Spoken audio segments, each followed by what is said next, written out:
नमस्कार दोस्तों, आपका स्वागत है हमारे चैनल हिंदी स्टोरी बाय सपनों की उड़ान में।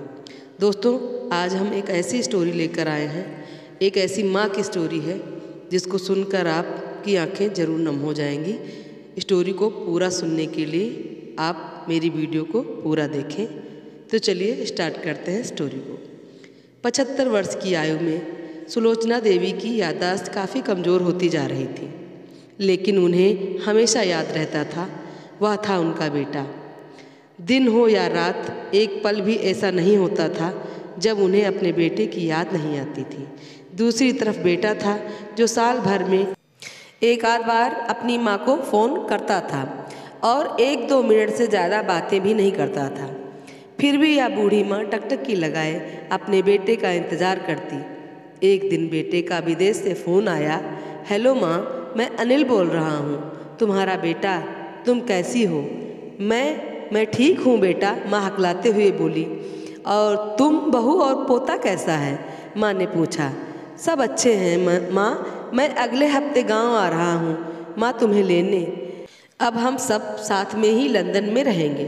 तुम्हारी बहू कह रही थी कि माँ अकेली वहाँ कब तक रहेंगी, उन्हें भी साथ में रखेंगे।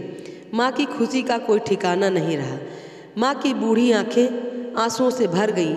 उनके कमज़ोर शरीर के नस नस में खुशी की लहर दौड़ गई। बेटे ने कहा, माँ तुम तैयार रहना, हमारे पास ज़्यादा वक्त नहीं है। जिससे जितने पैसे लेना है लेकर रख लेना। तब तक मैं प्रॉपर्टी डीलर से बात कर लेता हूँ घर के लिए। घर के लिए? माँ ने घबरा कर पूछा।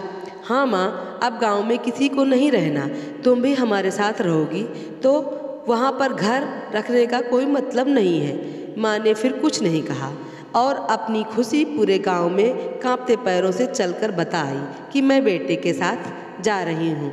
घर वापस आकर माँ ने अपने घर के कोने कोने को ऐसे देखा जैसे वह अपने दूसरे बेटे को देख रही है। और देखे भी क्यों ना, वहाँ उसने अपने पति के साथ 40 साल गुजारा था, लेकिन मजबूरी थी, बुढ़ापे के आखिरी साल बेटे बहू के साथ बिताना चाहती थी। इसलिए वो घर से बेचने को तैयार हो गई। आनन फानन में बेटे ने घर को आधे दामों में बेच दिया। माँ ने ज़्यादा नहीं, कुछ चीज़ें रख ली जो उनसे ज़्यादा लगाव रखती थी। वो चीज़ें उन्होंने अपने साथ में समेटी और बेटे के साथ टैक्सी में बैठकर एयरपोर्ट के लिए चल दी।